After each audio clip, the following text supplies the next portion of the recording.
el engorde y la venta, por ejemplo, puede ser que tengamos una sociedad que se dedique a eso. O, por ejemplo, una sociedad que se va a dedicar a este,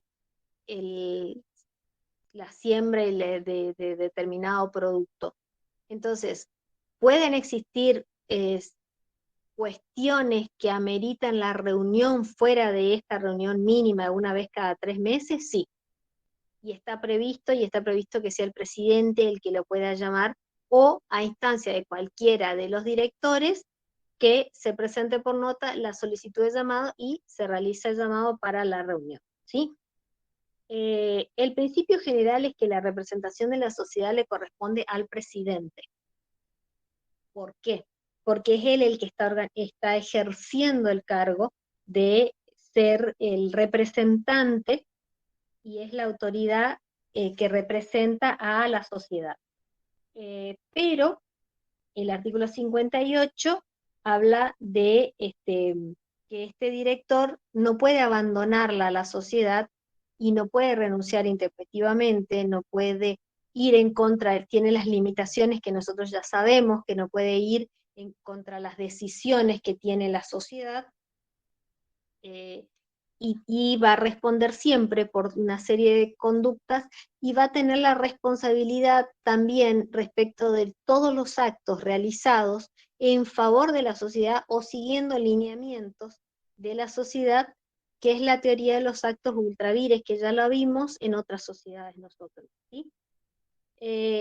A este director le va y a todos los directores, le va a corresponder las mismas limitaciones que, como la de no contratar con la sociedad, la de no tener intereses contrarios, la de no realizar actos de competencia o incluso, perdón, no realizar, por ejemplo, actos que fueran contrarios a los intereses que tiene la sociedad o a los que tiene proyectado realizar la sociedad. También hay una inhabilitación y es cuando se realiza la asamblea de accionistas, no puede votar en relación a cuestiones referidas directamente a su accionar o a su responsabilidad. No puede aprobar sus propios actos de gestión. Entonces, ¿por qué? Porque estaría aprobándose a sí mismo, entonces no tendría sentido y favorecería el fraude el hecho de que le permitan votar en una situación como esa. Este director siempre puede renunciar al cargo y se le va a aceptar la renuncia siempre y cuando no afecte el normal funcionamiento del directorio o esta renuncia no fuere intempestuosa o dolosa. Eso era lo que hablábamos de la responsabilidad de los actos ultravires, ¿sí? También se lo puede remover, se lo va a remover cuando la asamblea lo remueva sin necesidad de expresión de causa, eso tiene que estar en nuestro reglamento, y si no prospera, el accionista que instó la remoción puede pedir vía judicial mediante lo que se llama acción de remoción. Cuando se haga judicialmente, por oposición a lo que sí se podía hacer en la asamblea, porque en la asamblea no hace falta explicar por qué, hace falta vetarlo de censura, es decir que no estamos satisfechos con uno de los directores para poder removerlo. Pero si eso no prosperó, es decir, si la asamblea votaron y perdió, el que perdió en su intento de remover el director, si concurre, ¿qué es su María? Salud. El que concurra a la justicia, cuando lo haga, va a tener que fundar la justa causa, es decir, por qué lo quiere remover, y la causa justa va a ser cualquiera de las que produzcan un perjuicio a la sociedad, es decir, la actividad desplegada por nuestro director es perjudicial a la vida económica de nuestra sociedad, ¿sí? Entonces, los directores siempre responden ante la sociedad. Lo van a hacer desde el punto de vista de la responsabilidad como desde el punto de vista económico. y siempre van a responder ante los accionistas y ante los terceros. Lo van a hacer siempre y cuando desempeñen de mal, hagan un mal desempeño de sus funciones. Esto quiere decir que hagan mal las cosas que tenían que hacer para las que están en esa función. Entonces, el mal desempeño siempre acarrea responsabilidad. Otra cosa, por ejemplo, tenemos nuestro directorio y somos parte de la sociedad. Y nuestro director tuvo la brillante idea de realizar actos ilícitos, es decir, está violando la ley, en su defecto, realice actos que sean violatorios del mismo reglamento que constituye la sociedad, o en su defecto le produzca algún daño al patrimonio o a los socios por recurrir a cualquier forma de dolo, de abuso de facultades o de alguna culpa grave. El dolo es la posibilidad de influir negativamente en la voluntad de los demás socios, produciendo con la intención de dañar y de perjudicar. ¿En qué lo vemos? En el hecho, por ejemplo, de que el director pueda fugar bienes o mentir sobre una determinada operación y se quede con la diferencia, por ejemplo, o algo por el estilo. Ahí nos encontraríamos con una situación en la que el perjuicio que estaría causando nuestro director permitiría abriría la posibilidad de denunciarlo penalmente, y que existe una responsabilidad no solamente civil por el incumplimiento, sino penal por los daños que causó. ¿Sí? ¿Qué otra característica más? Estos directores van a responder de forma solidaria e ilimitada respecto de los daños y perjuicios que pudieran causar. Se van a exceptuar los daños, se van a exceptuar esta responsabilidad y la extensión de la responsabilidad cuando el director que participó en la deliberación que hiciera el directorio y dijo en voz alta que estaba en contra y lo puso por escrito, y está constada, de esas constancias hay acta de su protesta, en ese caso él se libera de responsabilidad. Entonces él acepta llevar adelante algo, pero se manifiesta en contra. Es como cuando ustedes hablan con alguien que trabaja en la administración pública y le dicen lo firmó en disconformidad. Es decir, dejó constancia que no está de acuerdo con esa decisión, y es la única manera en la que el director pueda eximirse de responsabilidad. ¿Sí?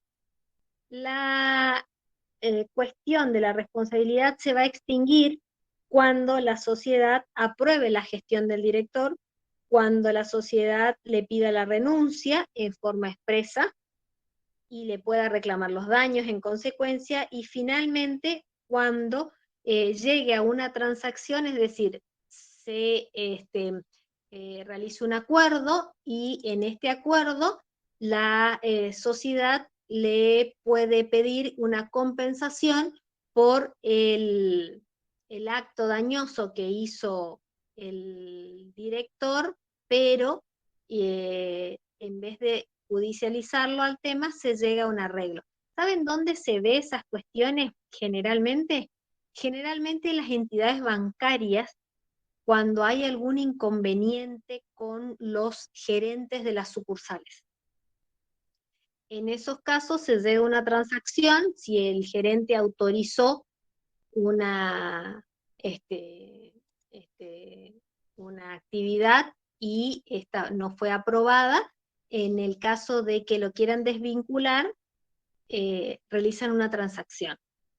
La transacción no la entiendan mal, entiéndanla jurídicamente, es una forma alternativa de culminar un litigio. Ustedes van a escuchar que los periodistas suelen desprestigiar mucho la palabra transar. No, transar no es que apretaron a alguien contra la pared.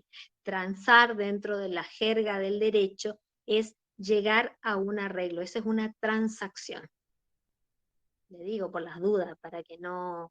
Vieron que por ahí el derecho tiene una serie de palabras que nosotros estamos acostumbrados a usar y no necesariamente tienen el mismo significado para las demás personas. Por eso es que la Corte habla de que tenemos que hacer resoluciones y sentencias en lenguaje comprensible. Nosotros tenemos muy malos hábitos, como por ejemplo que a un expediente nosotros le decimos autos.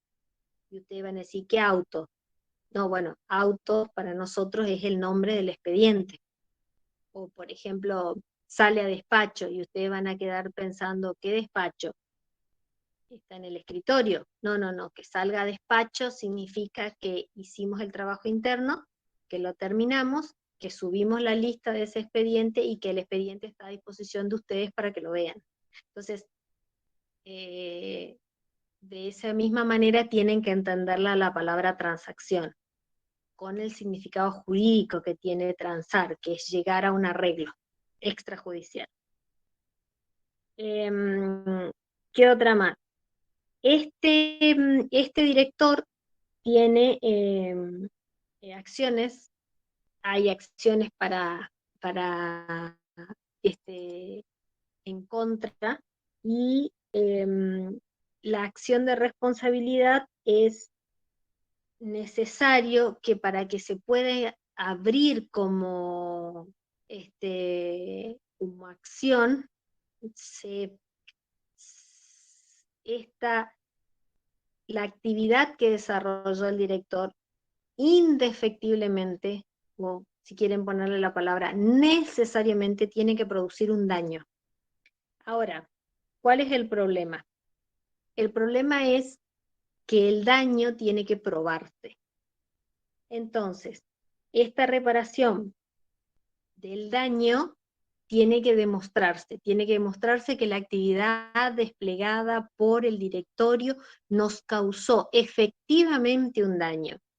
Entonces, los socios damnificados son los únicos legitimados para poder entablar esta acción de responsabilidad. ¿Sí? Estas acciones van a permitir que las acciones, tanto la social de responsabilidad, que es para repararse del patrimonio social, para el caso de que nuestro director también sea socio, y la acción individual de responsabilidad es para el caso en el que se repare los patrimonios personales de los accionistas y terceros, ¿sí? Todas son partes de la acción de responsabilidad que se puede entablar contra nuestro director. Entonces, en este momento, nosotros en este vuelo rasante hemos visto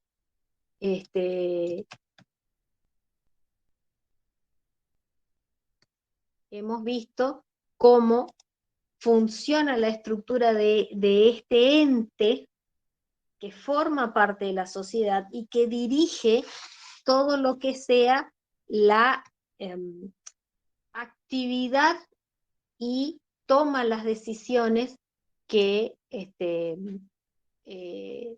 hacen a la vida societaria. Entonces, ahora, si yo tengo todas estas decisiones tomadas por el directorio, hay un órgano de contralor que es el órgano de fiscalización, es el encargado de revisar las decisiones tomadas por estas sociedades y solamente van a ser obligatorios para las distintas clases de sociedades. A ver, acá entra a jugar un artículo que nosotros los molestamos bastante con esto, que es el 299, que es el que separa las sociedades anónimas cerradas, que son aquellas que pueden optar entre tener o no tener un órgano de fiscalización, ¿sí? En esas sociedades que pueden optar entre tener o no tener, la fiscalización la puede realizar un órgano alternativo que es el llamado Consejo de Vigilancia, ¿sí? Pero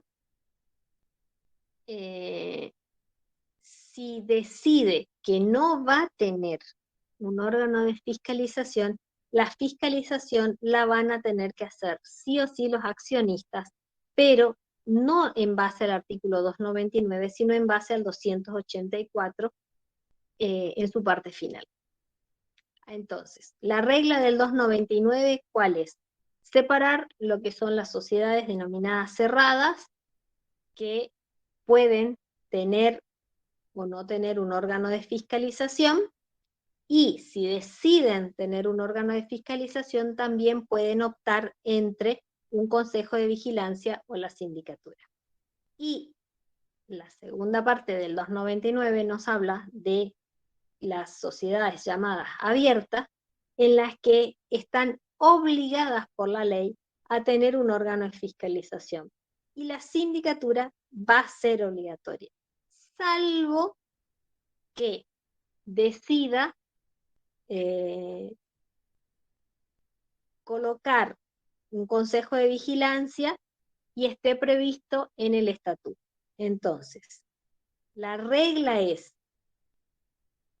que las sociedades anónimas cerradas en ellas es optativo tener un órgano de fiscalización. Principio general, pueden optar en tener un consejo de vigilancia. Mientras que las sociedades anónimas abiertas es obligatorio tener un órgano de fiscalización. La obligatoriedad hace que también puedan elegir entre la sindicatura y el consejo de vigilancia, pero habitualmente es la sindicatura la que realiza el control. Entonces, si me permite, doctora, ya que estamos ahí, la estoy escuchando atentamente para ver si la clase no está dormida. ¿Por qué, quiero tener una preguntita, ¿por qué es obligatorio tener un consejo de vigilancia en las sociedades anónimas abiertas? ¿Qué opina la clase? ¿Cuál es el porqué? ¿Cómo lo fundamentan ustedes?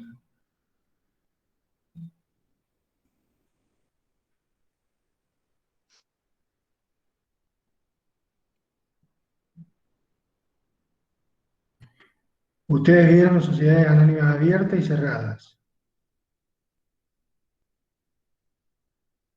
¿Y por qué creen que deben tener un consejo de vigilancia? ¿Están ahí o no? Parece que no sé, estamos solos.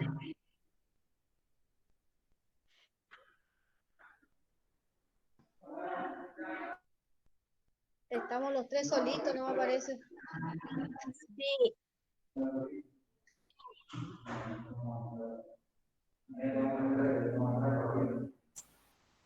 Puede Me ser parece que se fueron todos.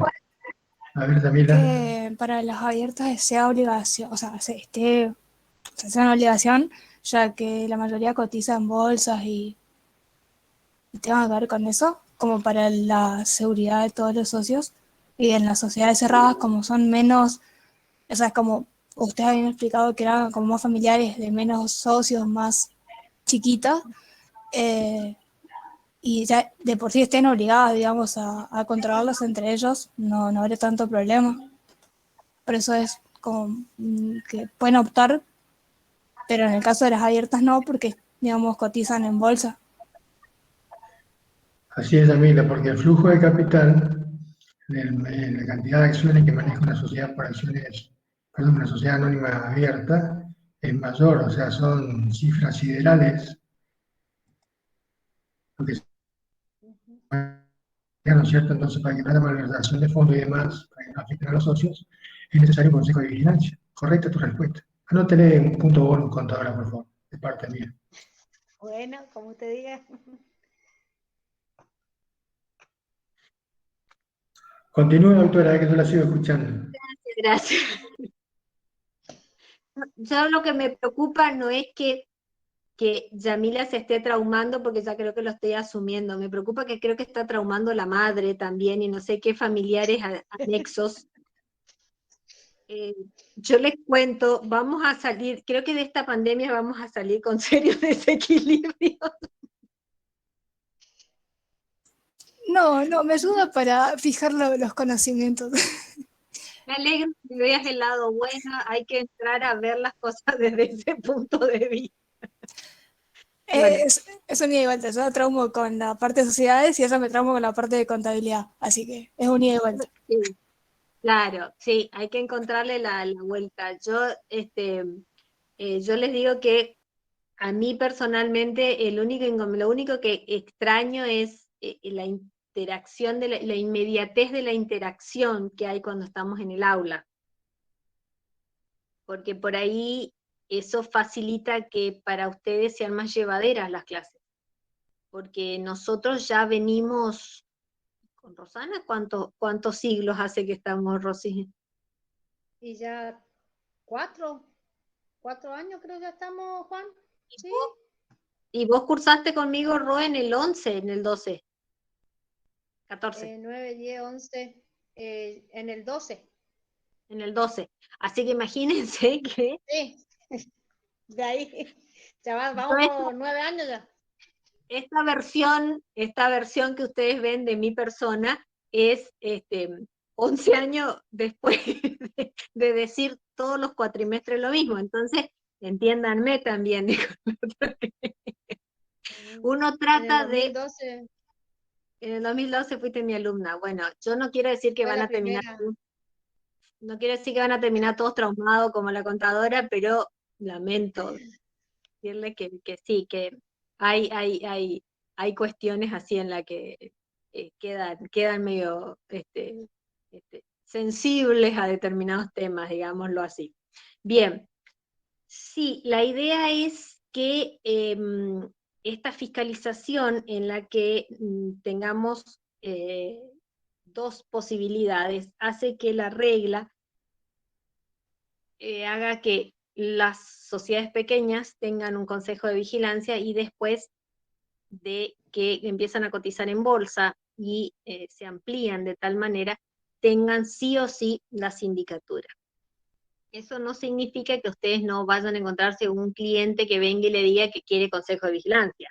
O eso no significa que teniendo una sociedad pequeña que puede tener consejo de vigilancia, el otro venga y le diga yo quiero una sindicatura. O sea, están previstas ambas opciones en la ley y la ventaja es que siempre va a haber un control interno, que es por medio de la sindicatura o el consejo de vigilancia, pero en el caso de las abiertas, como ya quieren cotizar en bolsa, ya van a entrar en juego otras opciones de control, como son los controles que va a iniciar el Banco Central y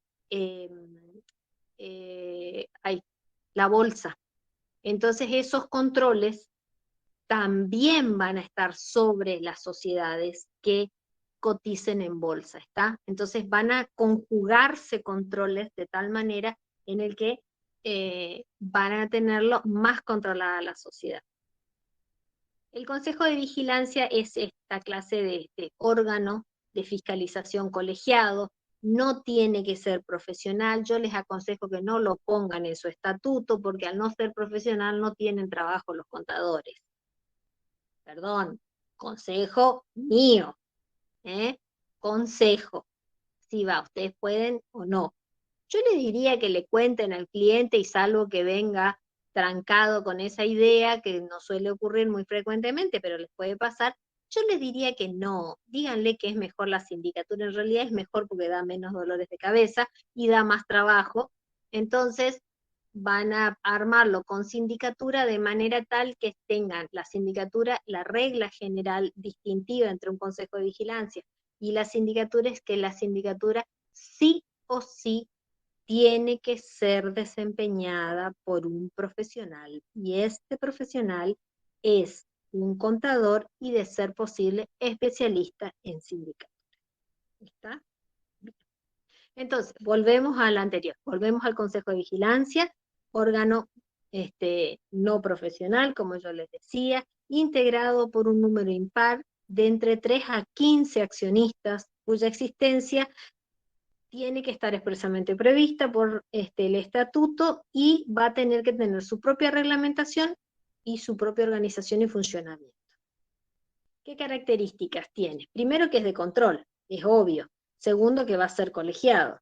Tercero, que va a estar integrado por accionistas, es decir, ellos mismos van a ejercer el control, lo que en la práctica dificulta mucho el funcionamiento, porque significa que vamos a necesitar accionistas que se dediquen a esta tarea fundamental. Entonces vamos a necesitar gente que esté disponible para cumplir ese rol. Al no ser profesional, no se puede obligar a que esté cubierto por contadores. Y tiene como función la de fiscalizar, puede convocar a la asamblea, tiene que aprobar todos los actos que se realicen, es el encargado de elegir al directorio, puede realizar observaciones, puede investigar las denuncias realizadas por todos los accionistas, ya sean las denuncias hechas in voce. In voce es cuando alguien se para y denuncia a otro, y eso consta eso en el acta, o de investigación de las denuncias que tengan una presentación por escrito realizada por cualquiera de los accionistas. ¿Sí? ¿Quiénes van a designar a este Consejo de Vigilancia? Volvemos a la Asamblea Ordinaria, que es la que designa nuestro Consejo de Vigilancia, y existe la posibilidad de que tengamos un consejo y por categoría de acciones. Es decir, si yo tengo una sociedad que tiene distintas categorías de acciones, puedo establecer esto como forma de contralor de parte de las distintas categorías de acciones, ¿sí? Bueno. ¿Cuánto van a durar en sus funciones? Los consejeros no pueden excederse de 3 ejercicios, es decir, no pueden pasar de 3 años, pero pueden ser reelectos. Ahora, es el Consejo de Vigilancia. Yo ya les aconsejé que no lo hagan, pero vayamos al que sí les aconsejo que lo hagan.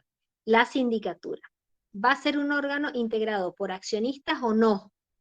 Es obligatorio para las anónimas abiertas, es optativo para las cerradas, tiene como característica que puede ser o unipersonal o colegiado, y la designación y la revocación va a ser hecha por la asamblea con atribuciones en la que en el cumplimiento de la sindicatura estas atribuciones no se pueden renunciar, no se pueden delegar y no se puede derogarle la función, es decir, no pueden sacarlo de la función sin una explicación, no pueden hacerlo desaparecer al síndico.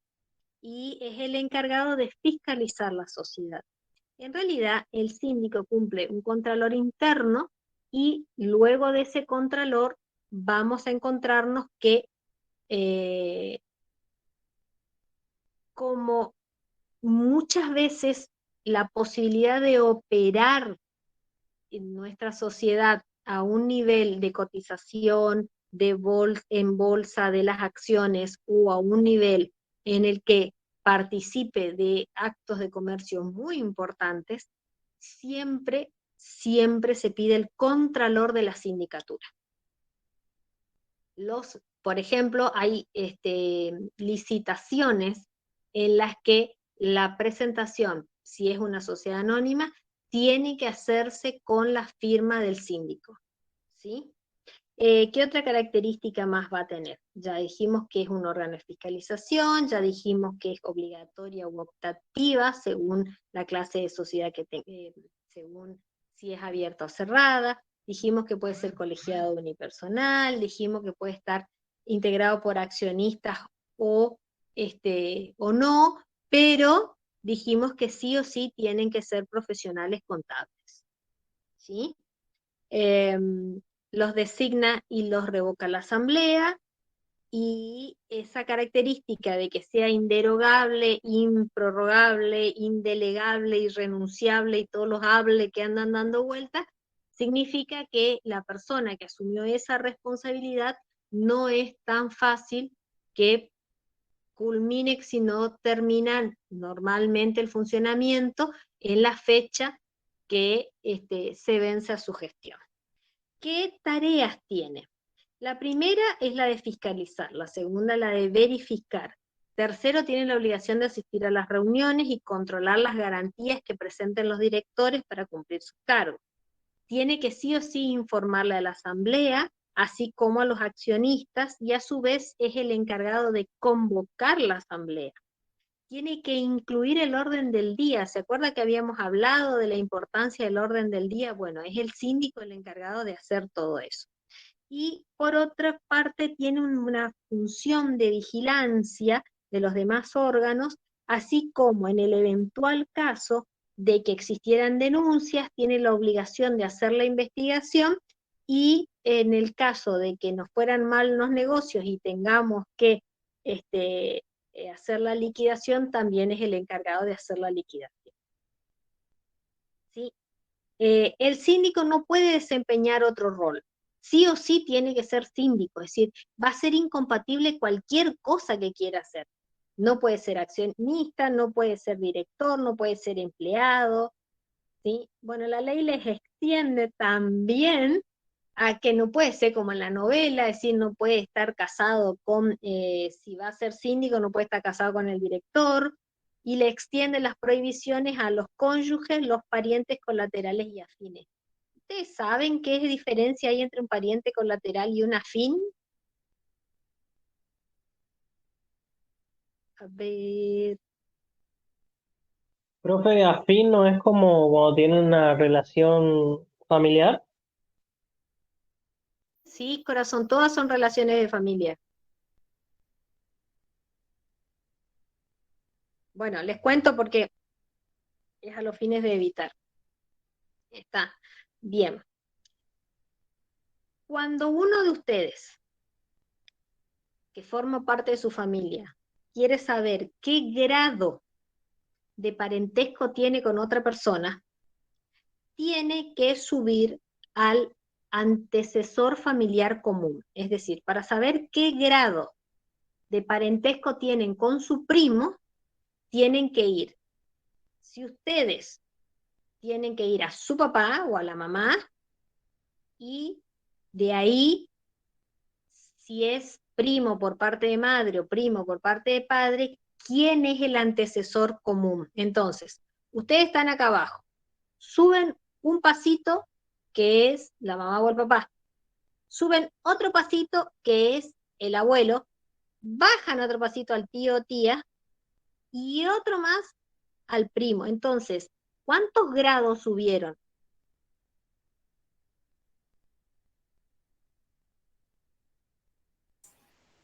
¿2? 4 puede ser. Ah, subir y bajar. 4. Para que ustedes lleguen a su primo, el primo o primo hermano, como se le dice, tienen que subir hasta el antecesor común y bajar. Eso cuando la persona es de nuestra familia, es decir, es el primo de parte de la mamá nuestra o de parte del papá nuestro, ese parentesco se llama consanguinidad, porque somos parte de la misma familia, nos une una relación, tanto que es una relación biológica, porque somos descendientes de la misma familia, pertenecemos biológicamente a la misma familia, como nos une una relación de carácter jurídico, ¿sí? Hasta ahí estamos. Ahora, cuando ustedes se casan con alguien, ese alguien con quien ustedes se casen tiene la misma altura en la familia en la que ustedes están, tiene la misma altura que ustedes. Esa persona que ingresa por casamiento a la familia es afín. ¿Qué quiere decir?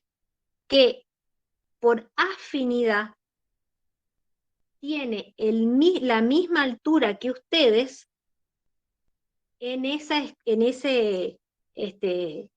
escalerita que es la familia y las relaciones de familia. Entonces, la pareja de ustedes No la pareja informal, esa que ustedes, no, la pareja formal, o sea, cuando ustedes firman ya, no, las otras no existen para los papeles, o sea, cuando ustedes firman, esa pareja con la que ustedes firmaron, que ustedes lo traen a la familia porque toma el mismo rango que tienen ustedes, pasa a ser primo por afinidad en el 4º grado del primo de ustedes.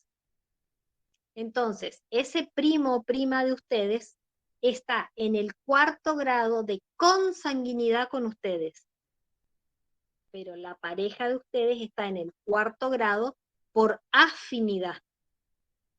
Es de otra familia de sangre, pero está a la misma altura porque está casada con ustedes. ¿Entendieron esto? Yo sé que es de derecho, pero necesito que lo entiendan para que sepan cuáles son las incompatibilidades del parentesco.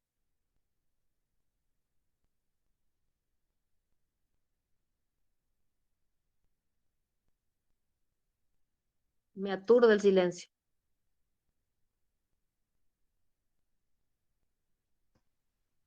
Están pensando Sí, profe, ver se cómo es la entendió. solución.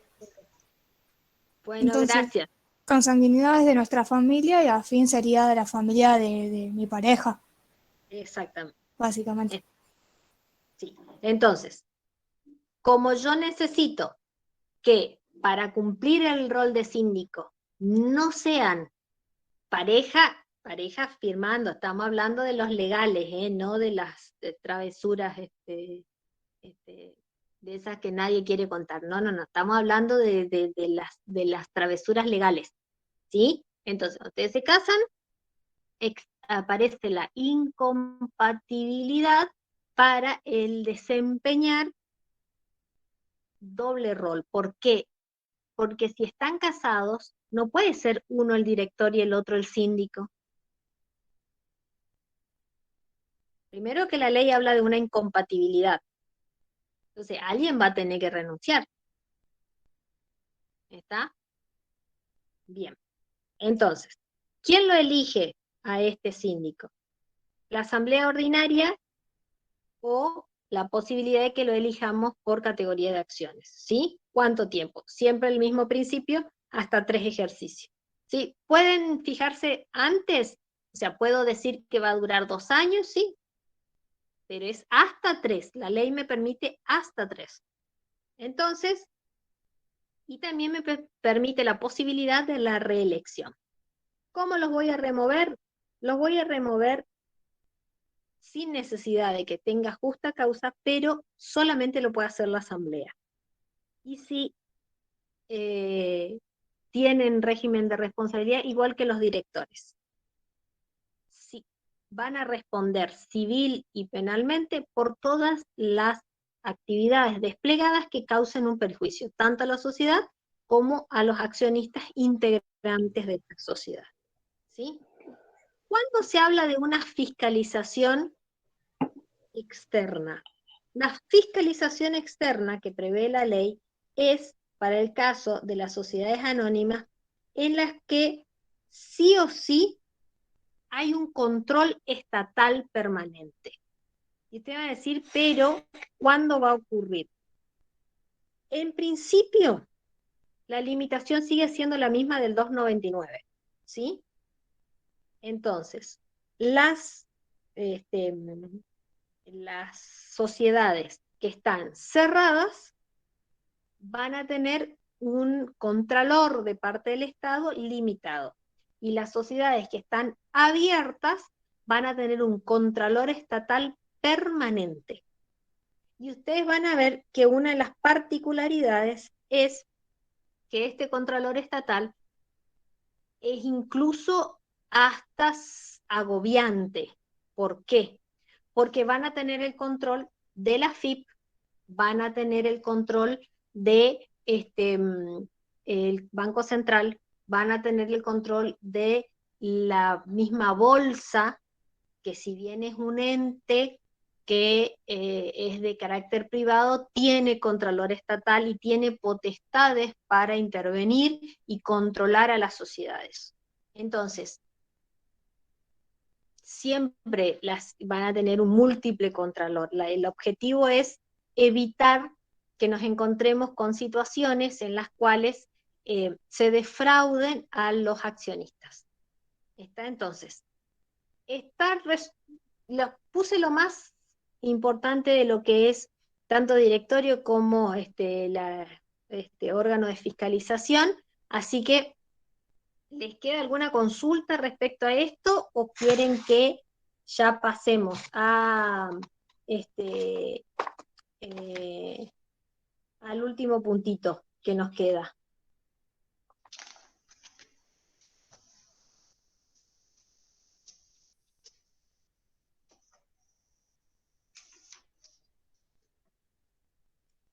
Parece que o es muy jueves o estamos muy encerrados, muy en cuarentena, nadie habla. ¿Están muy encuarentenados? ¿Se parece? Bueno, voy a hacerles una mega resumen express de lo que son las comanditas por acciones. En realidad acá vamos a tomar todo lo que le había contado el profe Mañac respecto de lo que son las comanditas por acciones, pero acá se va a combinar a la comandita, que ustedes se acuerdan que teníamos dos clases de socio, el comanditado y el comanditario, pero se le suma un condimento más que el capital va a estar encima dividido en acciones. O sea que si ya venía complicada la comandita simple, imagínense la complicación que es la comandita por acción. Es la sociedad en la que coexisten dos categorías de socios, naturalmente, los comanditados y los comanditarios, cuyos derechos y obligaciones son muy distintas, pero el capital va a estar representado en acciones. Estas definiciones, lo pueden tomar la de cualquier autor, siempre van a tener que acordarse la diferencia entre los comanditados y los comanditarios. ¿Por qué? Los comanditados son los que tienen la responsabilidad ilimitada, solidaria y subsidiaria. Y los comanditarios son aquellos que solamente responden de forma limitada por las obligaciones sociales, ya que suscribieron parte del capital. Entonces, este capital comanditado va a estar representado por partes de interés, y el capital comanditario va a estar representado por acciones. Entonces, en una comandita por acciones, ustedes van a tener un régimen combinado en el que, en el caso del capital comanditado, las partes se van a llamar partes de interés. ¿Ustedes recuerdan en qué sociedad se llamaban partes de interés el capital?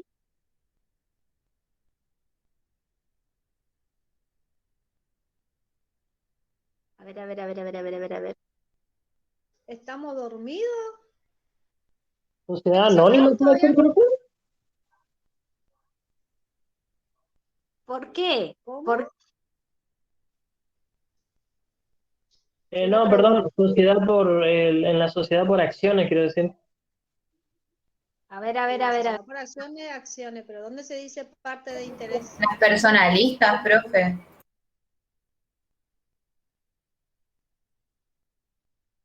Entonces, acuérdense que la combinación acá hace que el capital, que es comanditado, donde la responsabilidad es ilimitada, solidaria, subsidiaria. ¿Se acuerdan que ustedes vieron esas características en unas sociedades al principio del programa? En esas sociedades que estaban al principio del programa, el capital se denominaba partes de interés. Eran las personalistas, gracias a la niña que me colaboró. Y en el caso del capital comanditario, es el que va a representarse por acciones. ¿Por qué? Porque la responsabilidad se encuentra limitada, ¿sí? Y se extiende solamente a las partes que se suscribieron. Entonces, al ser una combinación de regímenes de dos sociedades, es que les da a ustedes un pequeño dolor de cabeza, porque vamos a necesitar revisar no solamente del 315 al 324 que establece la ley, sino que van a ser aplicables tanto la reglamentación de las anónimas como de las comanditas, ¿sí? Entonces, en cuanto a cómo la voy a constituir, como la sociedad anónima es la que tiene mayores formalidades, lo voy a constituir con el formato de la sociedad anónima. Pero le voy a agregar una identificación al final del nombre o de la denominación social o razón social. Si le pongo denominación social, tengo que ponerle sociedad en comandita por acciones, o en su defecto SCA. Si le pongo razón social, es decir, le pongo nombre de uno o más socios, le tengo que poner socios comanditados. ¿Sí? Solamente el nombre de los comanditados. ¿Por qué? Porque volvemos a combinar la reglamentación y acá, como los comanditados son los que responden ilimitadamente, solamente ellos pueden estar en el nombre de la sociedad, ¿sí?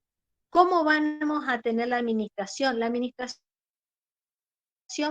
va a tener la posibilidad de que sea unipersonal o plural, y lo pueden ejercer los comanditados o un tercero, pero los administradores van a durar el plazo que les fije el estatuto. Siempre nuestro límite es hasta 3 ejercicios, ¿sí? Lo puedo remover a nuestro administrador por la decisión de la mayoría en cualquier momento y sin que sea necesaria una justa causa. Si eventualmente el estatuto establece que necesito la justa causa, ¿cuáles van a ser las reglas? Las reglas que yo voy a aplicar van a ser las más estrictas. Perdón que me trabé. Estrictas. ¿Por qué? Porque no va a ser necesaria la denuncia o la solicitud judicial o la judicialización de la remoción, sino que tiene que haber sentencia firme. Y esto complica mucho la vida de la sociedad. Entonces, si se establece justa causa, tenemos que revisarlo bien en el estatuto y aconsejarle al cliente que debido a la demora de los tribunales, no se puede paralizar la vida de una sociedad a la espera de que en 2 o 3 años se resuelva un tema. Teóricamente, el Código de Procedimiento establece más o menos un plazo de 6 meses para que se lleve adelante la acción de remoción. En la práctica ese plazo se multiplica por mucho, se multiplica como el capital, ¿vieron que decíamos que hasta el quíntuplo? Bueno, eso pasa en la práctica, y más ahora que tenemos una situación de pandemia, donde, por ejemplo, ahora en todos estos días, el único juzgado que recibe los escritos INDI que quedó de turno, entre comillas, es el juzgado de juicios monitorios, que es el Civil 3, que es el encargado de las quiebras y los concursos. Entonces, todo lo que se refiera a sociedades va a parar a ese juzgado. Es un solo juzgado en toda la circunscripción encargado de resolver eso. Imagínense que el nivel de atraso es impresionante. ¿Cuánto está tardando en responder un escrito común, Rosana? Y está atrasado, doctora, bastante. Están atrasados. Yo hoy quise comunicarme y no, pero No es sí posible. están atrasados. No. Reiterativo hay que pedir nada más. Si te hacen Reiterativo, reiterativo. Mira, No queda otra. yo te digo, a mí me produjeron un expediente de una quiebra en un año. No te miento. Ese día entré a las 9 y salí a las 12. porque había como 100 escritos. Así nomás te digo. Esa es la realidad. ¿Sí? Reiterativo y pronto despacho. Todo el día, todos los Sí, días. ahí no salgo nunca más del juzgado. No, porque cuando se genera una animosidad, ahí hay que ver, ya se pierde el ambiente profesional para pasarlo a un terreno particular. Están negociando la fecha del parcial, Juan. Y esa fecha estimó el licenciado, habría que hablar con él. Tienen Él que fue el mandar, que, él fue el que puso la fecha, el día 6, martes 6.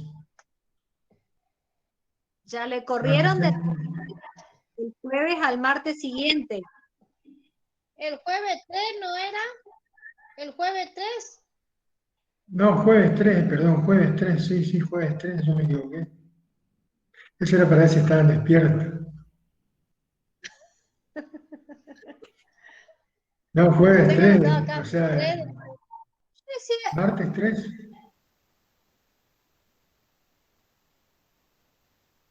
Era 3 de junio es el examen.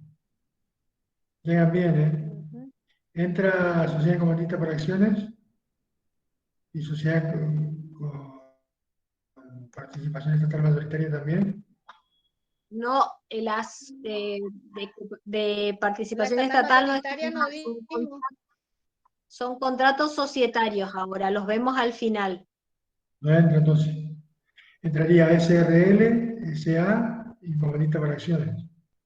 Las 3. Claro, sería las 6, las 7, La 8 y la 6, 9. 7, 8, la 8 y la 9. Claro, porque la 8 y la 9 es Las, desdoblada, Sociedad Anónima. las 6 es personales, 7 es SRL, 8 y 9 es sociedad anónima. Si no me equivoco. Perfecto. Bueno, O sea, volvamos a... va a ser un mix de sociedades por acción y personalista. Va a ser un dolor de cabeza. No, no creo, doctora, están muy bien preparados.